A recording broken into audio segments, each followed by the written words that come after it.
দ্বিপাক্ষিক টুর্নামেন্টে প্রথম ম্যাচটা খুব ইম্পর্টেন্ট। আর অনেক ভেতর দিয়ে গেলেও আমরা লাস্ট টাইমে সিরিজ খেললাম, তারপরে আবার ইংল্যান্ডের সাথে সিরিজ চলছে। তো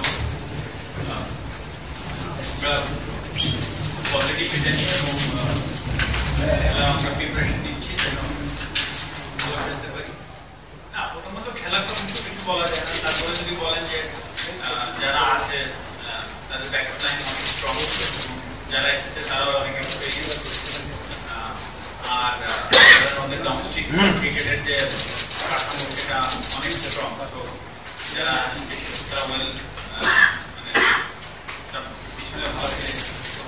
অ্যাট দ্য সেম টাইমে তাদের অনেক ম্যাচুরিং প্লেয়ারও আছে, যদি ম্যানেজমেন্ট তাদের 100 ম্যাচ উইনার অনেক আছে। অবভিয়াসলি ফেভারিট বল আমি মনে করি যে ভালো কম্পিটিশন হবে এবং আমরা আসলে কাউকে তো সামর্থ্য দেখানোর জন্য আমি বিশ্বাস করি আমাদেরকেও খেলা। তবে আমাদের প্রত্যেকটা সিরিজে আপনি আমাদের অবস্থানের কথা চিন্তা করেন বা চারিপাশ চিন্তা করেন, আমরা এখন ভালো খেলছি সেই ধারাবাহিকতা ধরে রাখা চিন্তা করলে আমাদের কাছে তো প্রত্যেকটা সিরিজ ইম্পর্টেন্ট। তো ওই জায়গা থেকে আলাদা করে দেখছি না পার্সোনালি, আমি এবং আমার টিমমেটটাকে দেখছি না।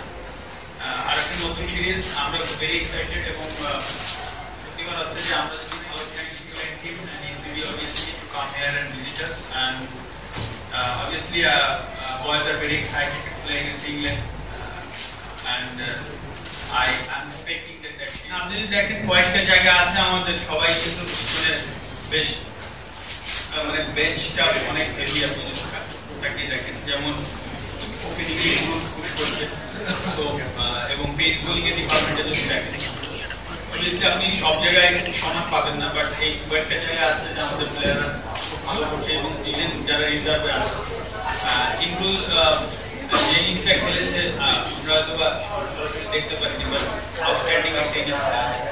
তো এটা টিমের জন্য অনেক শক্তিদায়ক এবং আমি শিওর যে আমাদের প্লেয়ার সবাই খুব মানে খুশি হয়েছে যে ও এখান থেকে যে প্রথম ম্যাচে স্কোর 37 করতে পারিনি, তারপরেও এখানে যে ও মেন্টালি বলেন ফিজিক্যালি বলেন